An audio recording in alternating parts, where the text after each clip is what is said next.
Bonjour et bienvenue à ce nouveau numéro du Club Éco d'Objectif Aquitaine. Un Club Éco qui est enregistré dans le cadre du BNP Paribas Primrose Bordeaux, le tournoi international de tennis masculin. Aujourd'hui, je reçois Catherine Otaburu. Catherine Otaburu, bonjour. Bonjour. Vous êtes la directrice de Formasup Bordeaux. Alors, Formasup Bordeaux, déjà, a une petite photographie de ce qu'est cette école. Alors, Formasup Bordeaux, ça existe depuis 2001. J'ai créé cette école toute petite école. Il y avait 20 étudiants. Et c'était à Mérignac, dans la zone de l'aéroport. Et aujourd'hui, nous sommes au Chartron. Il y a 700 étudiants. Et c'est toujours une école girondine.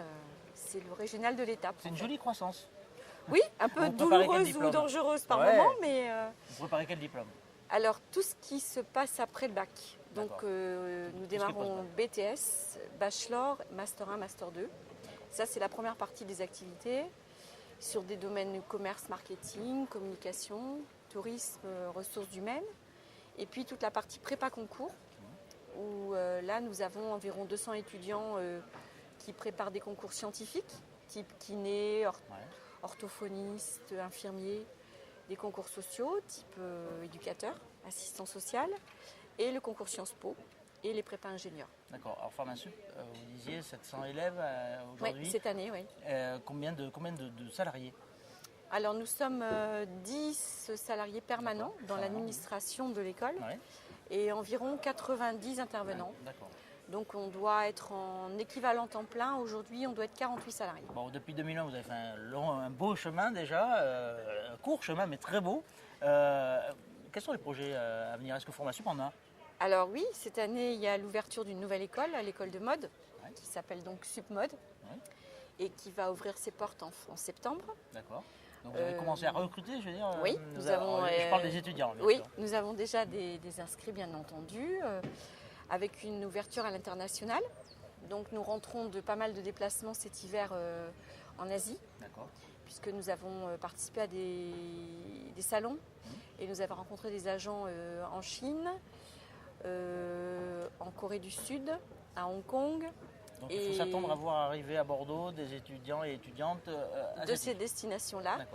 Et parallèlement à ça, nous avons aussi signé des partenariats avec des écoles à l'étranger, des écoles de mode également, pour essayer de mettre en place des échanges autour des métiers de la mode entre Bordeaux et d'autres villes du monde. Sur cette spécialité de formation à la mode, Formasup essaime un petit peu à l'étranger, c'est ça? L'idée, c'est de décliner un peu Formasup à l'étranger? Voilà, disons qu'on se cale sur la position du secteur d'activité dans la mode, qui est un positionnement très international. Et en fonction des différentes phases du secteur, entre la fabrication, la création, la distribution, nous nous rendons compte qu'il y a des pays qui sont différemment ciblés par rapport à des spécialités. Et nous allons pousser nos jeunes à aller voir ce qui se passe dans différents pays en fonction des différents domaines du secteur d'activité qui les intéressent. Donc les partenariats que vous nouez vont permettre aux étudiants d'être beaucoup plus mobiles et d'aller voir, d'avoir une première expérience, déjà pendant leurs études, une première expérience à l'international. C'est ça. Et nous allons recevoir, nous, les étudiants étrangers, de mode à Bordeaux. Et en faisant un pont Bordeaux-Paris, pour pouvoir leur permettre de faire une session de visite en fait entre la création qui peut être sur place à Bordeaux et puis des événements de la mode type Fashion Week qui auront plutôt lieu à Paris. D'accord. Alors dites-moi, donc 700 élèves aujourd'hui, 700 étudiants aujourd'hui, vous préparez la prochaine rentrée je suppose, il faut tabler, il y aurait combien d'étudiants à la prochaine rentrée? Septembre prochain? Au moins 700, mais on commence à pousser un peu les murs. Donc la nouveauté, c'est que l'on vient de signer pour des locaux au Quinconce, une extension. D'accord. Donc il y aura une annexe en quelque sorte. L'annexe alors qui sera plutôt destinée à l'école de mode, en termes de lieu d'atelier en fait. Au Quinconce, jolie place? Oui. Allée de Chartres. D'accord, oui, bien. Donc pas très loin d'e-concept. Voilà. Donc ça, c'était... C'est combien de mètres carrés là vous avez C'est une petite surface, c'est environ 100 mètres carrés. C'est vraiment destiné à l'atelier mode. Et ça peut aussi être utilisé en cours traditionnel si besoin. Parce que sur le quai des Chartrons, actuellement, on est un peu juste. Et on réfléchit notamment à investir carrément dans des nouveaux locaux dans les années qui viennent. Atlantique, je sais pas, parce que le bassin à flot, on serait plutôt parti sur le bassin à flot. C'est en bonne voie sur une acquisition effectivement au bassin à flot. Je pourrais en dire plus peut-être d'ici 1 ou 2 mois. D'accord, ça pourrait se faire d'ici, ça pourrait se finaliser d'ici 1 ou 2 mois. Oui. Ça concernerait le déménagement total de Oui, l'école? ce Outre, serait bien à ce sûr, moment-là une acquisition aux alentours de 2017. D'accord. Ok, bon, on va suivre ça de très très près. Alors dites-moi, on est dans le cadre du tournoi de Primrose. Vous êtes ici, on voit tout un tas de goodies, de produits logotypés Formasup. Vous êtes partenaire de cette épreuve depuis quand et qu'est-ce que vous venez chercher finalement en étant partenaire de cette épreuve? Alors nous, on a dans notre communication un désir net de coller à certains sports. Et donc depuis plusieurs années, nous sommes partenaires de l'UBB notamment. Ouais. Donc au travers de la formation des joueurs. Et au début, ça ne concernait que les joueurs étrangers qu'on formait en français. Et puis petit à petit, ça a pris de l'ampleur. Avec Laurent Marty, on a décidé de co-animer avec lui le centre de formation de Bègles. Et donc nous avons transformé la salle de muscu en salle de cours. Mais je rassure les sportifs et les amateurs de rugby, ils ont toujours une salle de muscu, quand même, hein. mais qui a été déplacée vers le terrain d'entraînement. On sent qu'ils font encore la muscu quand même. Et il y a eu la création d'un bel outil aussi côté sportif qui a été fait en parallèle. Donc ce qui veut dire que depuis cette année, nous formons les joueurs à la fois en français pour les étrangers, mais aussi en diplômant pour les joueurs français du centre de formation qui sont obligés dans leur cursus avec la Fédération nationale de rugby d'être à la fois formés et sur le terrain. Et donc nous avons des joueurs qui sont en bachelor et en master et qui poursuivent leurs études sur Bègles et ce sont nos intervenants, nos enseignants qui se déplacent chez eux. Une dernière question, les étudiants, 700 étudiants aujourd'hui, ils sont originaires d'où? Ils arrivent d'où? Est-ce que c'est d'abord, est-ce que vous les recrutez, j'ai envie de dire, dans le Bordelais ou est-ce que c'est vraiment, ils arrivent de partout?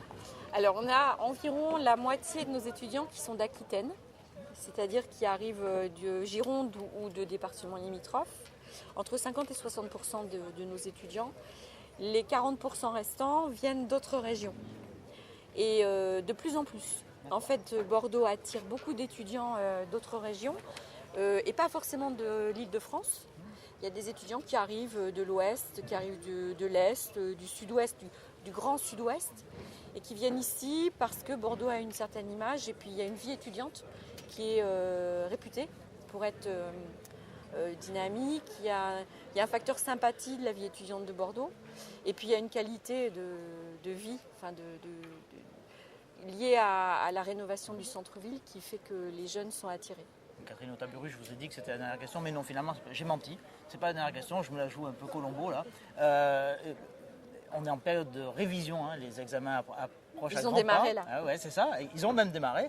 Quels sont les taux de réussite des différentes formations, des taux qui doivent forcément donner envie de rejoindre Formasup, puisque tous les ans vous avez toujours plus d'étudiants? Oui, je pense que le facteur clé de succès de l'école, c'est surtout les résultats aux examens et l'insertion professionnelle. Je pense que la directrice que vous êtes regarde ça de très très près. De très très près, et c'est ce qui fait vraiment le succès de l'école.